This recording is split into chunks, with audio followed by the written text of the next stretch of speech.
Un saludo en esta hora a todos aquellos que nos están escuchando, a nuestros hermanos de la congregación y a todas aquellas personas que están hoy atentas a recibir la palabra del Señor.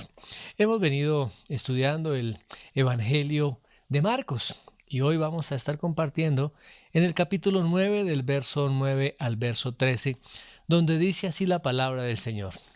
Y descendiendo ellos del monte, les mandó que a nadie dijesen lo que habían visto, sino cuando el Hijo del Hombre hubiese resucitado de los muertos. Y guardaron la palabra entre sí, discutiendo qué sería aquello de resucitar de los muertos. Y le preguntaron diciendo: ¿por qué dicen los escribas que es necesario que Elías venga primero? Respondiendo, él les dijo: Elías a la verdad vendrá primero, y restaurará todas las cosas. Y cómo está escrito del Hijo del Hombre, que padezca mucho y sea tenido en nada. Pero os digo que Elías ya vino, y le hicieron todo lo que quisieron, como está escrito de él. Padre, en esta hora te damos muchísimas gracias por ser el Dios que eres, el Dios magnífico, el Dios lleno de gloria, el Dios majestuoso, el Dios eterno, el Dios todopoderoso, el Dios omnisciente. Gracias, Señor, ese Dios magnífico y eterno que eres tú. Y gracias, maravilloso Dios, también por darnos, Señor, el privilegio de poder acercarnos a ti. Darnos el regalo de la vida eterna, de la salvación a través de la obra de nuestro Señor y Salvador Jesucristo. Muchísimas gracias. Hoy, Señor, te pedimos que nuestro entendimiento sea iluminado por las palabras del Evangelio. Que tu Espíritu Santo traiga luz y claridad, Señor, a cada uno de nosotros, para que esta palabra, Señor, sea escrita en nuestros corazones. Gracias, amado Dios. Gracias, bendito Padre. Te damos en el nombre del Señor Jesucristo. Amén. Una de las características distintivas de la verdadera iglesia del Señor Jesucristo es la proclamación del Evangelio. Y cuando estamos hablando de la proclamación del Evangelio, es el anuncio de lo que el Señor Jesucristo vino a hacer aquí en la tierra. Desde su encarnación, se hizo hombre, siendo Dios, se despojó de toda la gloria, de todas sus riquezas, y se hizo un hombre como cada uno de nosotros. De igual manera, estando aquí en la tierra, vivió una vida santa, una vida perfecta. Fue a la cruz para pagar nuestros pecados, para pagar el precio de nuestra rebelión y morir allí en la cruz en lugar nuestro. Al tercer día resucitar y luego ser ascendido a los cielos y sentarse allí a la derecha del Padre.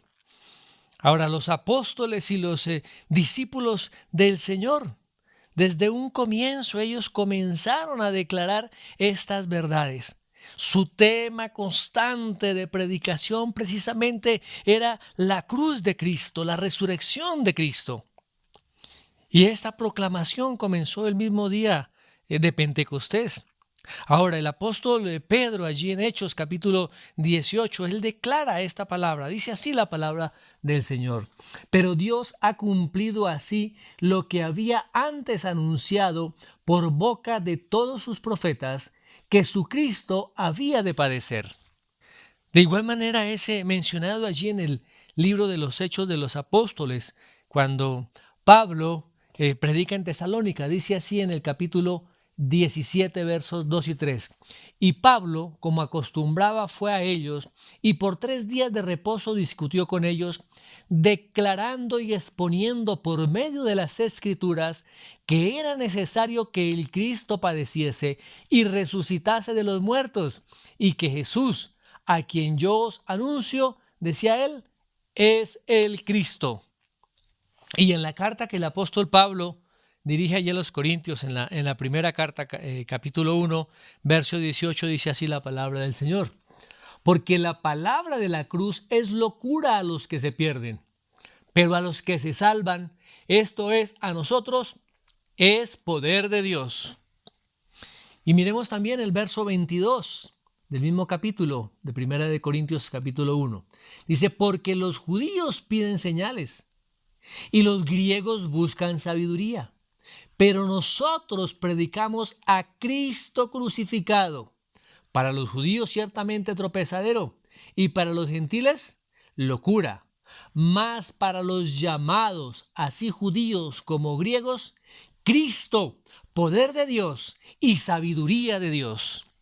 Ahora, después de la muerte sangrienta en la cruz, después de 3 días de estar en la tumba del Señor Jesucristo, resucitó, y así lo declara el apóstol Pedro allí en el día de Pentecostés, cuando él da su primer sermón. Dice allí en el capítulo 2 de Hechos 32, dice así la palabra del Señor. A este Jesús resucitó Dios, de lo cual todos nosotros somos testigos. Ahora, los dirigentes religiosos estaban resentidos de que los apóstoles estuvieran anunciando la resurrección de Jesús. Lo vemos allí en el capítulo 4 del libro de los Hechos, verso 1 y verso 2, donde dice así la palabra del Señor. Y hablando ellos al pueblo, vinieron sobre ellos los sacerdotes con el jefe de la guardia del templo y los saduceos, resentidos de que enseñasen al pueblo y anunciasen en Jesús la resurrección de entre los muertos. Ahora, el médico Lucas, allí en el capítulo 4, verso 33 de Hechos, él manifiesta cómo los apóstoles daban testimonio de esa resurrección del Señor Jesucristo. Miremos lo que dice la palabra del Señor. Y con gran poder los apóstoles daban testimonio de la resurrección del Señor Jesús, y abundante gracia era sobre todos ellos. De la misma manera también el apóstol Pablo, cuando estuvo allí en Atenas, él estuvo predicando la palabra del Señor, predicando el evangelio de Cristo y de su resurrección a los filósofos paganos de allí. Miremos lo que dice allí en Hechos capítulo 17, verso 18, donde dice así la palabra del Señor. Y a algunos filósofos de los epicúreos y de los estoicos disputaban con él, y unos decían, ¿qué querrá decir este palabrero? Y otros, parece que es predicador de nuevos dioses, porque les predicaban el evangelio de Jesús y de la resurrección. Y veamos lo que dice el verso 32 del mismo capítulo. Pero cuando oyeron lo de la resurrección de los muertos, unos se burlaban y otros decían, ya te oiremos acerca de esto otra vez.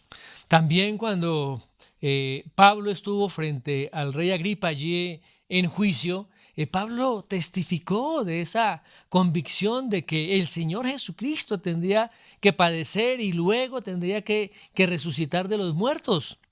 Como le menciona allí el libro de Hechos en el capítulo 26, verso 23, donde dice así la palabra del Señor, que el Cristo había de padecer y ser el primero de la resurrección de los muertos para anunciar luz al pueblo y a los gentiles.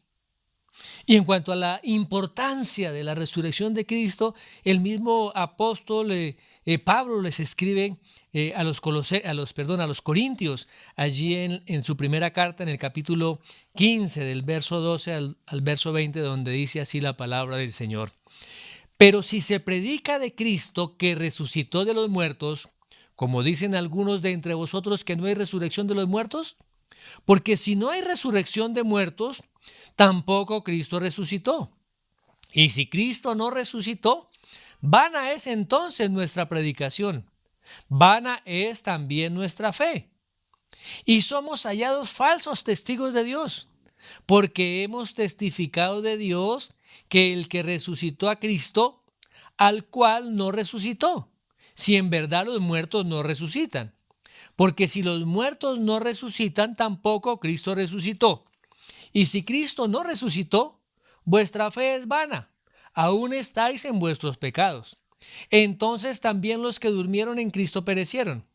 Si en esta vida solamente esperamos en Cristo, somos los más dignos de conmiseración de todos los hombres. Mas ahora Cristo ha resucitado de los muertos primicias de los que durmieron es hecho. De tal manera que no hay sino esas dos realidades. O creemos en la obra que el Señor Jesucristo hizo, creemos en la resurrección de nuestro Señor Jesucristo, o no creemos. Y cuando creemos, como lo declara el apóstol Pablo allí en Romanos 10:9, vamos a ser salvos.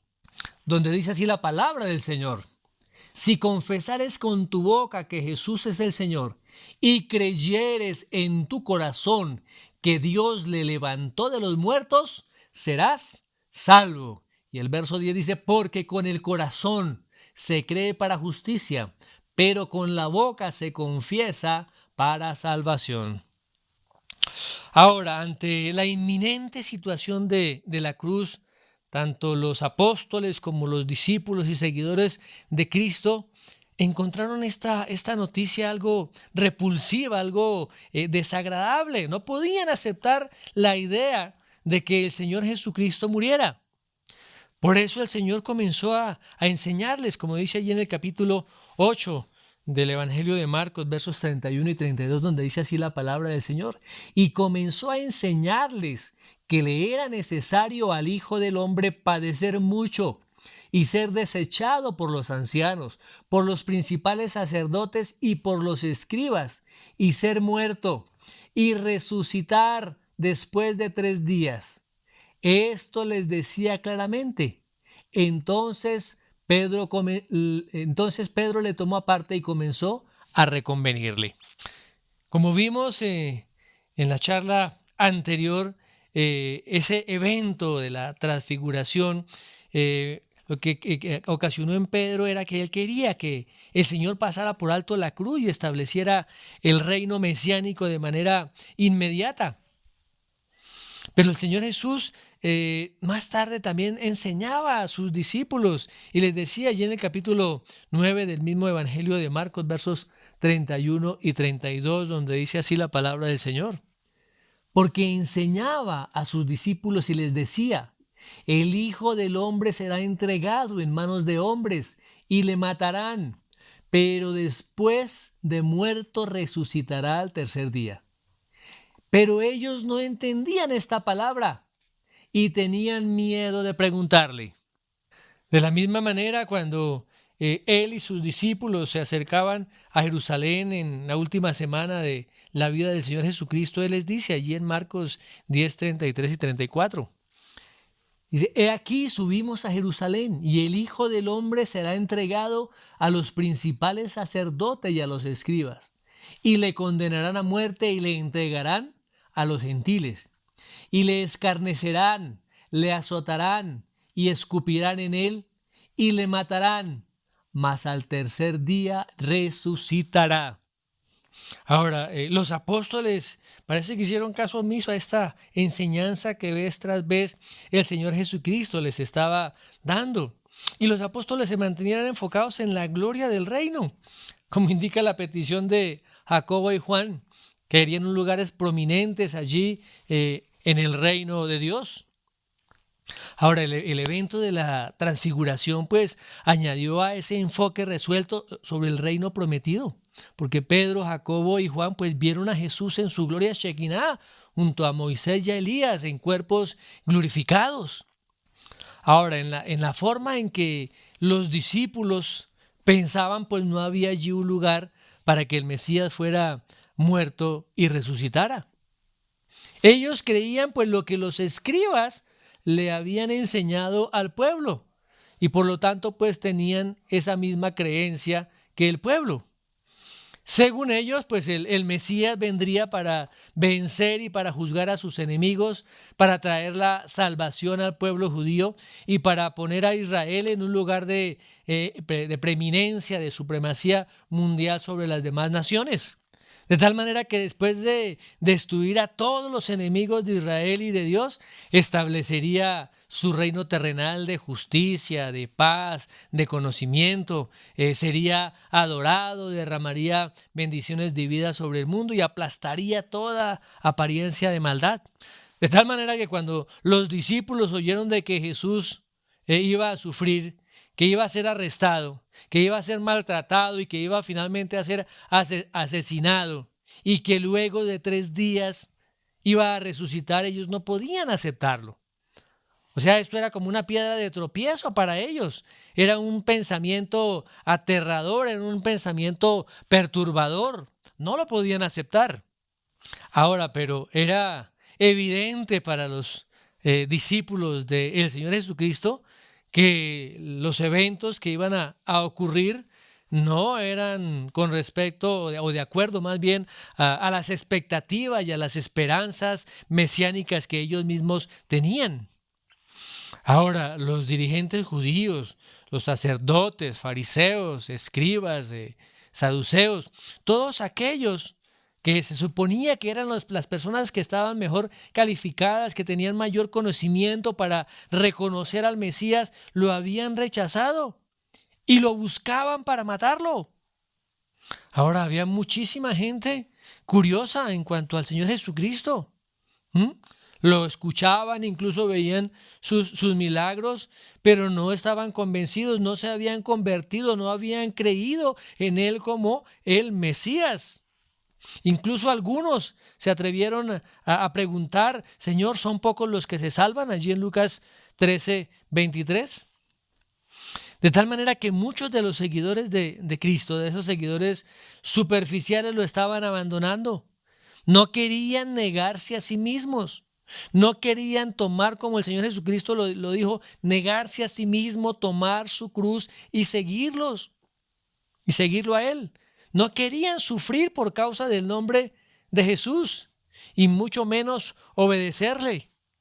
De tal manera que este evento de la transfiguración pues ayudó a mitigar ese impacto de la desilusión de sus discípulos ante la posibilidad de la muerte del Señor, y les dio a ellos un anticipo de la gloria venidera.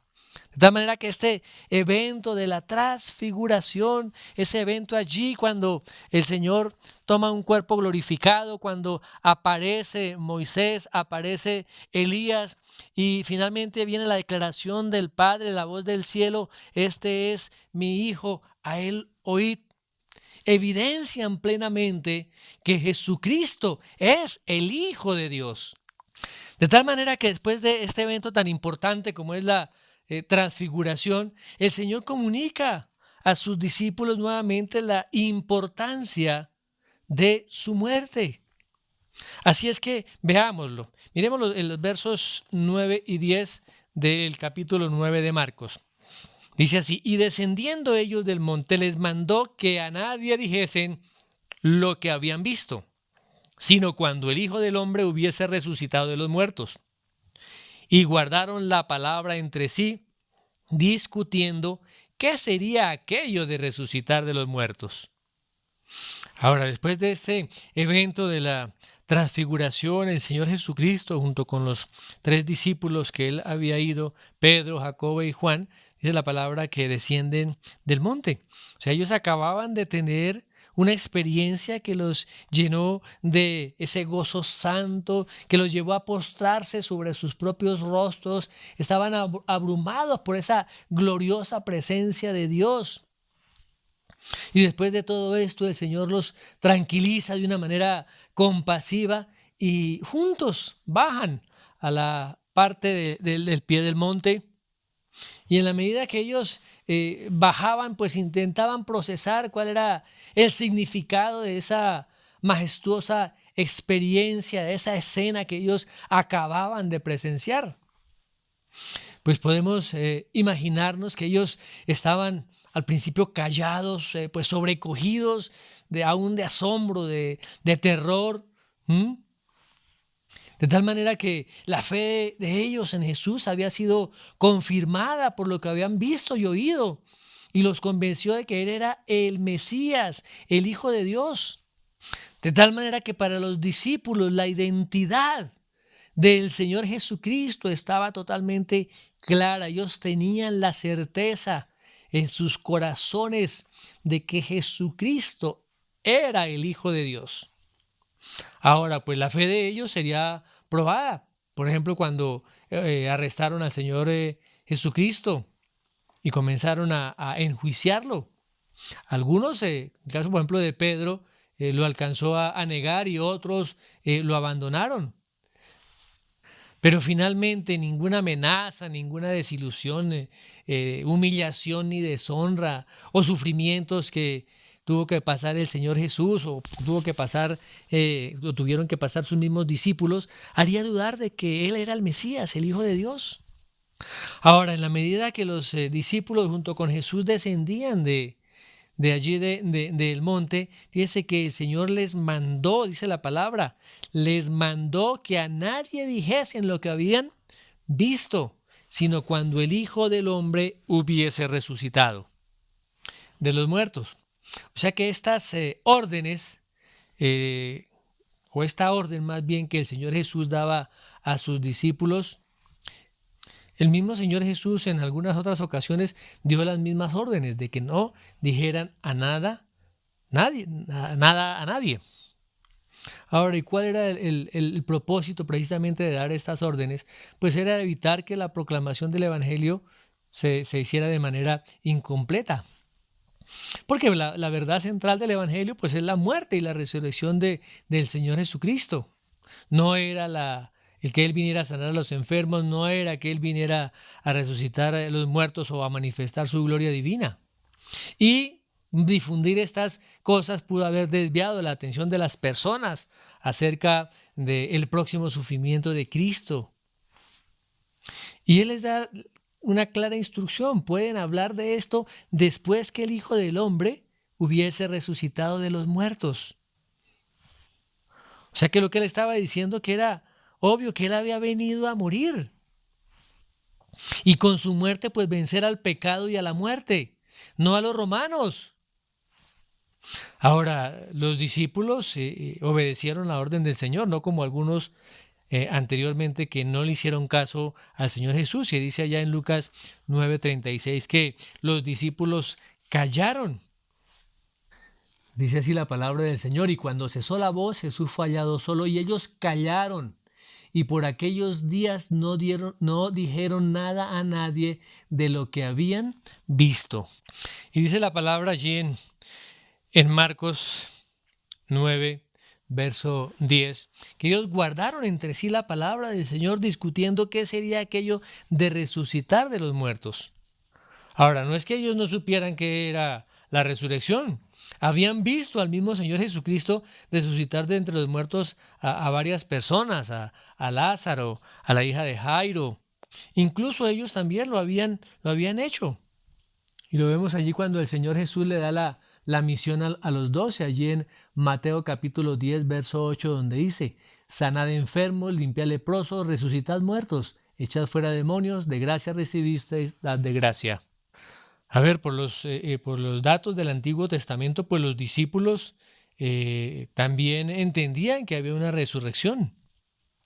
Como lo menciona allí el profeta Daniel en el capítulo 12, versos 1 y 2, donde dice así la palabra del Señor: en aquel tiempo se levantará Miguel, el gran príncipe que está de parte de los hijos de tu pueblo, y será tiempo de angustia cual nunca fue desde que hubo gente hasta entonces. Pero en aquel tiempo será libertado tu pueblo, todos los que se hallen escritos en el libro. Y muchos de los que duermen en el polvo de la tierra serán despertados, unos para vida eterna y otros para vergüenza y confusión perpetua. Así que démonos cuenta que el debate que ellos estaban teniendo no era sobre la naturaleza de la resurrección en general, sino acerca de la resurrección del Señor Jesucristo de manera particular. De tal manera que los discípulos pues estaban confundidos. La idea de la muerte y resurrección pues no encajaba en el pensamiento de ellos en cuanto a la manera que el Mesías venía a hacer el establecimiento de su reino mesiánico. De tal manera que el tratar de comprender estos sucesos y lo que el Señor Jesús les estaba diciendo, pues se convirtió en tema de discusión. Estaban pensando en aquello que el Señor les estaba diciendo y se convirtió en tema precisamente de conversación. Ahora, pues los discípulos creían que el establecimiento de este reino sería pronto, seguramente durante la vida de ellos.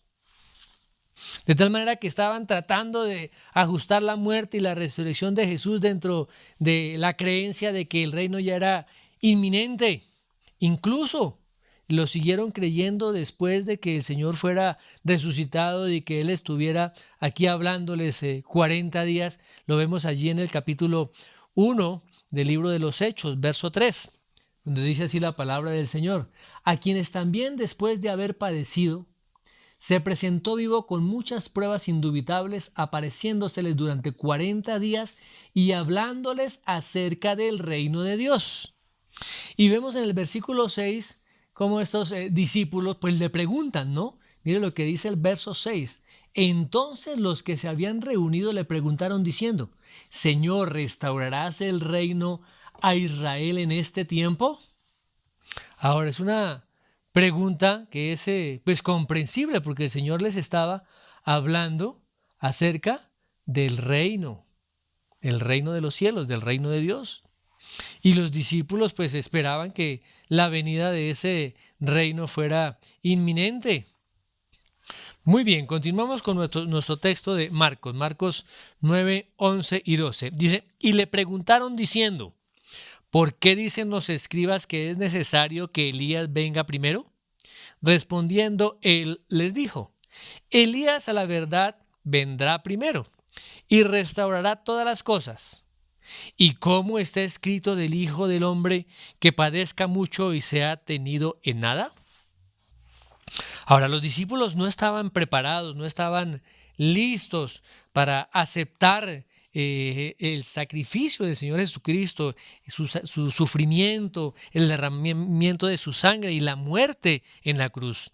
Ellos estaban confundidos, esperando que se manifestara la gloria del Señor, que se estableciera el reino de manera inmediata, como acabamos de verlo, después de su muerte y de su resurrección, que se estableciera el reino. Y esto pues los lleva a preguntar precisamente a Jesús: ¿por qué dicen los escribas? Se suponía que los escribas eran los expertos en la ley. Dice que es necesario que Elías venga primero, es decir, o sea, antes de la venida del Mesías. Ahora, pues esta es una muy buena pregunta y está basada pues básicamente en lo que dice el Antiguo Testamento, lo que dice el profeta Malaquías. En el capítulo 3, verso 1, donde dice así la palabra del Señor: He aquí yo envío mi mensajero, el cual preparará el camino delante de mí, y vendrá súbitamente a su templo el Señor a quien vosotros buscáis, y el ángel del pacto a quien deseáis vosotros. He aquí viene, ha dicho Jehová de los ejércitos. En el antiguo cercano oriente, los reyes y los gobernantes generalmente eran precedidos por un heraldo o un precursor. Esta persona era la responsable de que todo estuviera preparado para la llegada del rey, para la llegada del monarca. Isaías lo describe en Isaías 40, 3 y 4 de la siguiente manera. Dice: voz que clama en el desierto, preparad camino a Jehová, enderezad calzada en la soledad a nuestro Dios. Todo valle será alzado y bájese todo monte y collado, y lo torcido se enderece y lo áspero se allane. O sea que antes de la llegada del Mesías pues vendría un mensajero, como lo menciona también allí el Evangelio de Mateo 3:3, donde dice así la palabra del Señor: pues este es aquel de quien habló el profeta Isaías cuando dijo: voz del que clama en el desierto, preparad el camino del Señor, enderezad sus sendas. Y aquí se está refiriendo particularmente al ministerio de Juan el Bautista. Y ese mensajero también se identifica nuevamente en Malaquías capítulo 4 versos 5 y 6, que se habla como si fuera el profeta Elías. Dice la palabra del Señor: He aquí yo os envío el profeta Elías antes que venga el día de Jehová grande y terrible. Él hará volver el corazón de los padres hacia los hijos, y el corazón de los hijos hacia los padres, no sea que yo venga y hiera la tierra con maldición. O sea que aquí el profeta Malaquías estaba diciendo de que antes del día del Señor, de ese juicio de los impíos y del establecimiento de su reino, pues Elías vendría y que él restauraría la nación, llamando al pueblo al arrepentimiento, y el remanente creería y escaparía pues a la maldición, y que Elías reuniría al pueblo alrededor de la fe en el Dios verdadero, en el Dios vivo. Ahora, los discípulos estaban convencidos de que Jesús era el Mesías, pero se preguntaban dónde estaba Elías. ¿Por qué no estaba presente realizando todos los deberes que según la tradición efectuaría a fin de preparar pues al pueblo para la venida del Mesías? ¿No debería haber precedido ese Elías la llegada del Señor? ¿Y qué les contesta el Señor Jesús? Miremos, dice, Elías a la verdad vendrá primero y restaurará todas las cosas. Así que el Señor les estaba dando la razón. Dice, Elías viene antes que el Mesías y preparará todas las cosas. Pero los discípulos habían pasado algo por alto. Por eso el Señor Jesús les pregunta, ¿y cómo está escrito del Hijo del Hombre? ¿Que padezca mucho y sea tenido en nada? O sea que los discípulos le estaban preguntando cómo podía ser el Mesías si Elías no había venido. Y el Señor Jesús a su vez les preguntó que cómo podía ser el Mesías si no padeciera de acuerdo con lo que el Antiguo Testamento había dicho acerca de él. Pues así que ambas profecías se cumplirán. Elías vendrá y el Mesías sufrirá. Como dice allá en Juan 10:35, que la escritura no puede ser quebrantada. Muy bien, miremos el verso 13. Dice, pero os digo que Elías ya vino y le hicieron todo lo que quisieron como está escrito de él. Ahora, esta afirmación que el Señor Jesús hace a sus apóstoles, pues se los debió haber sorprendido. Pronto quedaron desconcertados, confundidos.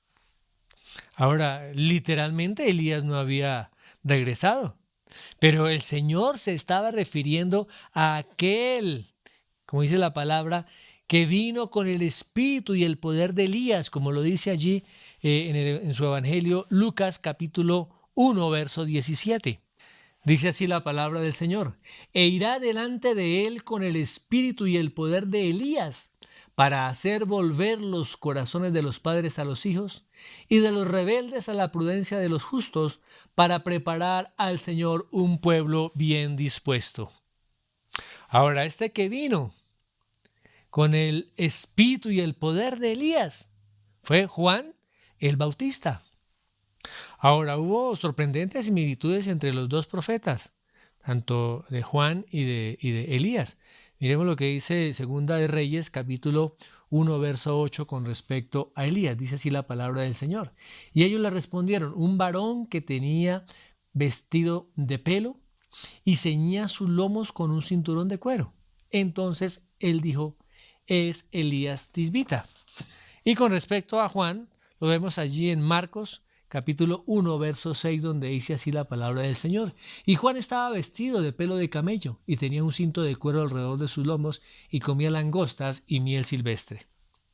De la misma manera, la predicación de estos dos profetas fue una predicación poderosa, fue una predicación tajante. Ahora, cuando los dirigentes judíos le preguntaron a Juan si era Elías, ¿Juan qué dijo? Juan dijo, yo no soy. Dice allá precisamente en Juan capítulo 1, verso 21. Ahora, los discípulos se dieron cuenta de que Jesús se estaba refiriendo precisamente a Juan el Bautista. Allí lo dice Mateo, capítulo 17, verso 13, donde dice así la palabra del Señor. Entonces los discípulos comprendieron que les había hablado de Juan el Bautista. De tal manera que Israel no reconoció la importancia de Juan el Bautista. Como lo dice allí el Evangelio de Mateo, capítulo 17, verso 12. Dice, mas os digo que Elías ya vino, y no le reconocieron, sino que hicieron con él todo lo que quisieron. Así también el Hijo del Hombre padecerá de ellos. Y dice Marcos que le hicieron todo lo que quisieron, como está escrito de él. O sea que los dirigentes religiosos rechazaron a ese precursor del Mesías. Y Herodes lo encarceló y finalmente lo mató. O sea que ese trabajo de precursor del Mesías se cumplió en Juan el Bautista. Ahora, Israel no comprendió quién era Juan. Israel no aceptó el mensaje que él traía. Y el mismo Señor Jesús afirma que él era ese Elías que había de venir. Allí en Mateo capítulo 11, verso 14, donde dice así la palabra del Señor. Y si queréis recibirlo, él es aquel Elías que había de venir. De tal manera que vemos como un patrón bíblico. Elías fue rechazado y perseguido. El precursor del Mesías, quien vino con el espíritu y el poder de Elías, también fue rechazado y asesinado. Y el Mesías mismo fue rechazado y asesinado. Sin embargo, en el futuro de ese Elías profetizado, vendrá el Señor Jesucristo, regresará y el reino glorioso, su reino será establecido con poder y gran gloria. De tal manera que hoy en día podemos estar totalmente seguros, totalmente convencidos cuál fue la identidad de Jesucristo. Esos eventos que se realizaron allí en lo alto de la montaña, como fueron la transfiguración del Señor Jesús mostrando su verdadera identidad, la aparición de los dos testigos como Moisés y Elías, y la declaración del Padre, la voz audible donde el Padre declara: este es mi Hijo. A él hoy evidencian la identidad de Jesucristo como el Hijo de Dios. Y ahora cuando Jesús y sus 13 discípulos, Pedro y Jacobo y Juan, descienden del monte, Él les manifiesta la misión por la cual vino aquí a la tierra, donde Él tenía que morir por nuestros pecados para pagar el precio de nuestra rebelión, donde Él tendría que resucitar al tercer día para vencer la muerte, para vencer el pecado y para vencer a Satanás. De tal manera que hoy podemos decir con toda certeza que Jesucristo es el Hijo de Dios. Hoy podemos decir con toda certeza que Él vino y murió en la cruz del Calvario para traer salvación a la humanidad. Es a través de la obra que Él realizó, de ese Cristo crucificado, que recibimos perdón, que recibimos salvación. Es a través de ese Cristo resucitado que ahora tenemos vida y vida eterna. Es a través de la obra del Señor Jesucristo que podemos disfrutar de todas las bendiciones que el Padre nos ha dado en Cristo. Oremos. Padre, te damos gracias por ese precioso regalo de tu Hijo a nuestro favor, siendo llevado allí a una cruz, siendo crucificado, derramando su sangre a favor nuestro. Te damos gracias por ese enorme regalo, Señor, de la salvación que nos has dado a través de tu Hijo, nuestro Señor y Salvador Jesucristo. Gracias por esa obra, lo que nosotros teníamos que pagar. Él lo llevó allí en la cruz, tomó todo nuestro pecado, Señor. Dice tu palabra que por nosotros se hizo pecado, Señor. Gracias porque llevó toda nuestra maldición, toda nuestra enfermedad, todos nuestros dolores. Gracias, amado Dios, porque en Cristo tenemos toda la salvación, tenemos todas las cosas. Gracias por ese camino, Señor y Dios Padre, que tú has dispuesto para poder acercarnos a ti. Gracias, oh Dios. Hoy damos, Señor, gracias por la obra del Señor Jesucristo en la cruz. Gracias por su resurrección. Y gracias, Señor, por el testimonio de tu preciosa palabra.